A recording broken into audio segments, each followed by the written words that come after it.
Rangers supporters are watching their club enter a stretch that feels heavier than most mid-season moments, because what is happening behind the scenes now will end up shaping the next chapters on the pitch. There is a feeling across the fan base that the next few weeks will either steady the ship or expose even more of the cracks that have held the team back. The atmosphere around the squad has shifted as January draws nearer, and every decision being made inside the training centre seems to carry that extra layer of consequence. Danny Rowe finds himself right in the middle of it all, stepping into a role that suddenly demands more authority and clarity at a time when the club's structure has been shaken to its core. The departures of the chief executive and the sporting director have opened a gap that Rowe must now learn to manage, while also preparing a squad that desperately needs reinforcements. For supporters, this has only added to the frustration brought on by the team's inconsistency, and the sense of urgency is growing every time the gap at the top widens. Rangers, sitting 9 points off first place, has created a pressure that cannot be ignored, and the recent draw against Dundee United only deepened the concern. It is not simply about results, it is about the feeling that performances are not matching the standards expected at a club of this size.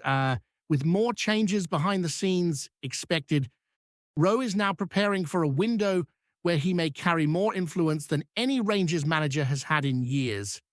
Observers around Scottish football have noticed how unusual this situation is, with Rowe expected to shoulder far more responsibility than a manager would normally have to during a season. What stands out, though, is the composed way he has handled everything so far. Even through the turbulence, he has brought a calmer tone to the dressing room, encouraging players to adapt to his demands and raising the level in certain areas. Yet, even with that, there is no denying that quality gaps remain throughout the squad. That is why January looms so large. This window is not about small adjustments, but about bringing in the type of players who can respond to the intensity and expectations that come with playing for Rangers, because the club has not yet moved forward with appointing a new chief executive or a new football director. Every incoming player is likely to be someone Rowe personally approves. He will be shaping the identity of this squad more directly than originally planned, and supporters are already debating what kind of profile he might look for. There is an expectation that those who arrive will match his footballing principles, his demands for energy, discipline, and character. And with the restructuring continuing in the background, even departures are possible as the club looks to free space for players who can offer an immediate impact. Some names within the squad are already being mentioned as potential exits, especially those who have struggled to fit into Rowe's system. The defensive issues highlighted in recent matches have only amplified the need for a fresh start in certain positions. The collapse against Dundee United was a painful reminder of how fragile the team can be when put under pressure. For long stretches, Rangers appeared to be in control, moving the ball well and keeping Dundee United pinned back. There were moments early in the second half that suggested a win was coming, with the team pushing forward with purpose. But all of that disappeared in a matter of seconds when the defense failed to deal with what should have been a routine clearance. The hesitation was glaring, and the opposition punished it with a composed finish that sent the home crowd into a frenzy. Watching the play unfold again only made the situation look worse. The lack of conviction in the challenges, the failure to step up at the right moment, and the absence of real urgency left supporters shaking their heads. Several players were left standing as Dundee United moved through the box, and by the time the shot hit the net, Rowe's frustration was written all over his face. What followed was a period where Rangers looked rattled, unable to regain control or settle into a rhythm. Even players who normally bring stability struggled to lift the team, leaving the back line exposed again and again. Moments like these are the kind that force a manager to rethink his defensive setup, and for Rowe, the warning signs could not be clearer. Rangers have now gone through 2 league matches without a victory, and the consequences are becoming severe. Falling further behind the league leaders is not an option, and the longer the team stays in 4th place, the more difficult the climb becomes. The defensive frailties are affecting every area of the team, forcing the forwards to chase games rather than build on a secure foundation. Instead of controlling matches, Rangers are being dragged into chaotic battles that expose their weaknesses instead of highlighting their strengths. The imbalance is clear, and until it is addressed, the team will continue to suffer the same problems week after week. Changes now feel inevitable, whether that means dropping senior players, promoting youth options, or reshaping the lineup entirely. Something needs to give. Rowe has shown patience since arriving, allowing players the time to adjust, but the window for gradual improvement is closing quickly. Supporters know the club cannot afford to drift any further off the pace, and the players know it too. The January window may offer solutions, but there are matches that must be played before then, and performances like the one at Tannadice cannot be repeated if Rangers hope to stay in the title conversation. As Rangers move toward the final fixtures of the year, the tension around the squad feels heavier with every passing week, and the expectation for a stronger response grows louder across the support. Danny Rowe finds himself walking a line between keeping calm authority and pushing his squad to understand the urgency of the moment. Inside the training ground, the message has been consistent. The team must rediscover its identity, regain its aggression, and stop offering opponents the kind of encouragement that has defined far too many recent performances. Supporters want to see a side that steps onto the pitch with intent, not one that allows the match to dictate its energy. Rowe knows that this shift has to begin long before January business is completed. Yet the reality that hangs over the squad is that Rangers can no longer rely on simply outplaying teams through talent alone. The Scottish Premiership has become far less forgiving, and the gap between Rangers and the league leaders reflects not only dropped points but dropped standards. There have been matches where the team created enough chances to win comfortably, only to allow soft goals at the other end and lose all momentum. The pattern has repeated itself enough that even the players seem aware of the mental lapses that keep haunting them. Rowe has spoken openly about demanding sharper reactions and better decision-making, especially in high-pressure moments where matches are won and lost.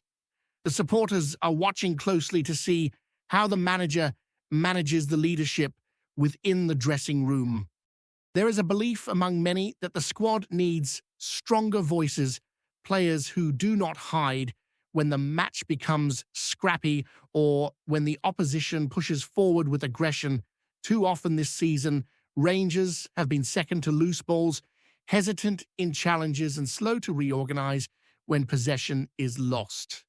These are the moments that separate a team competing for a title from one chasing from behind. Rowe is aware that he cannot fix it through tactics alone. He needs players who embrace the responsibility of lifting the team through difficult spells. January could bring reinforcements, but the immediate challenge is to pull more courage and conviction out of the group he currently has. Some of the experienced players have found themselves under intense scrutiny, with supporters questioning whether they can still deliver the level required in key matches. Others have struggled for consistency, showing glimpses of quality in flashes but failing to influence full 90-minute performances. It is this inconsistency that has created uncertainty around who Rowe can truly rely upon as the season grows more demanding. Several players have the technical ability, but Rangers need personalities who can handle pressure, dictate play, and set standards. That is why many fans expect the manager to use the upcoming window not only to strengthen the team, but also to reshape its mentality.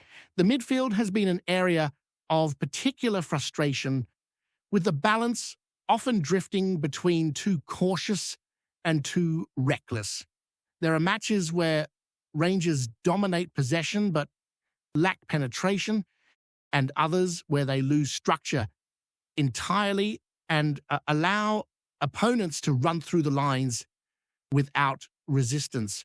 Rowe has experimented with different combinations, but the stability he wants has been difficult to establish. Supporters long for a midfield that can control matches in the way past Rangers sides were able to do, one that can dictate tempo, win duels, and link the defensive and attacking phases with purpose. Without that anchor, the team's overall play becomes fragmented and the gaps between units grow wider. In the attacking third, the quality is there, but the execution has suffered. Breaking down well-organized defenses requires patience, movement, and sharp decision-making, yet Rangers have too often rushed their play when faced with deep blocks. When the passing becomes predictable or the wide players are isolated, the team struggles to create chances with real conviction. There's a reliance on moments rather than structure, and that unpredictability continues to frustrate supporters who know the squad is capable of so much more. Rowe's vision for the attack is clear, but putting it into practice requires the kind of chemistry and confidence that the team has yet to sustain across multiple matches. Defensively, the issues exposed against Dundee United did not appear out of nowhere. They are part of a wider pattern that shows a lack of aggression and organization when defending transitions. The back line has been caught too square, too slow to recover, and too loose in marking runners arriving late into the box. Even small details, second balls, clearances, body positioning have contributed to goals conceded that could have been avoided with more discipline. Rowe has spent sessions focusing on these details, but he knows that training alone is not enough. The defenders must carry that intensity into matches, or the problems will persist regardless of any tactical adjustments. Supporters also sense that confidence within the squad has taken a hit, and that has amplified every mistake. A team low on belief often hesitates in key moments, and Rangers have shown far too many signs of that recently. When the first goal does not come early, anxiety creeps in. When the team concedes, shoulders drop. Rowe has been trying to shift this mentality by emphasizing resilience and encouraging players to embrace the responsibility of playing for a club with such demanding expectations. He wants them to remember that controlling the match is not only about tactics, but also about mindset. Meanwhile, the uncertainty around the club's leadership structure has created a backdrop of instability that the players cannot entirely ignore. Rangers supporters want clarity, a sense that the club is moving with confidence and purpose at the highest level. Until the new chief executive and football director arrive, Rowe becomes the central figure, holding everything together. That is a heavy burden for any manager, especially one still establishing his identity within the squad. Yet he appears to be taking the challenge with resolve, focusing on the day-to-day work that can lift the team out of this difficult spell. The supporters remain hopeful that the January window will bring changes that spark a genuine turnaround. They want energy, personality, and players who understand what it means to wear the shirt. They want defenders who do not freeze under pressure, midfielders who dominate, and forwards who play with the hunger expected at a club chasing trophies. Most of all, they want consistency, something Rangers have struggled to deliver over the past weeks. Rowe knows that the path ahead will not be simple. There will be setbacks and there will be pressure from every angle, but the manager also sees opportunity. With new signings, renewed focus, and sharper standards, Rangers can still reposition themselves in the title race. The season is not lost, but the margin for error grows thinner with every match. The upcoming days will tell us a lot about how the squad responds when the heat turns up. Rowe has demanded character. He has demanded accountability. Now he needs to see action. The mistakes from the previous matches cannot follow them into this next challenge, and the players know it. What happens next will determine whether Rangers find their way back into the fight or drift further into uncertainty. Before we continue, make sure to subscribe to our channel and turn on notifications to get all the exclusive news about Rangers FC. Don't overlook any details about your beloved team. It's crucial for Rangers FC fans. Whispers have been swirling Rundgovan this week, growing louder with every passing hour, and now the latest murmur blowing through Ibrox Way is that Rangers have indeed secured the signing of Divock Origi, the former Liverpool forward whose name still carries the weight of famous late goals and big match pedigree. Nothing's been shouted from the rooftops just yet, but the word drifting out of the training ground, half confirmed, half denied, depending on who ye ask, is that the Belgian is set. Tay don the royal blue. Folk close tay the deal insist it's been brewing for a wee while with quiet meetings, hushed phone calls, and the usual cloak and dagger stuff that gets supporters refreshing their screens as if something might change in the next breath. Some inside the club hint that Origi arrived with a sense of determination about him, keen to rediscover the bite that once made him a cult hero on Merseyside. Others claim the staff were impressed by his sharpness and attitude, suggesting he's no just turning up for the badge on the shirt, but for the fight on the pitch. Around the pubs and supporters' buses, the chatter's gone from nay chance to he's in the door in record time. There's already talk of how his pace and cool head could add a new edge to Rangers attack, bringing a bit of that European swagger fans remember well. Some are daring to hope this could be one of those signings that changes the whole mood of a season, while others are holding their excitement close, wary of believing too quickly. Still, the rumor feels more like a certainty with each whisper. The photo hunters swear they caught glimpses of a tall figure slipping into the stadium under the cover of darkness, and one or two insiders say the paperwork's been sorted with barely a hitch. Whether all the pieces are truly in place or this is just the latest burst of transfer fever, the blue half of the city is buzzing, and so the hush continues, excited, nervous, hopeful. If the murmurs prove true, Divock Origi could soon be stepping out onto the Ibrox pitch, ready to spark the roar they've been waiting for. Greetings, fans. Make sure to hit that like button and subscribe to the channel, as it's greatly appreciated by Rangers FC. And don't forget to share your thoughts on the news in the comments section below. Until the next video, stay tuned.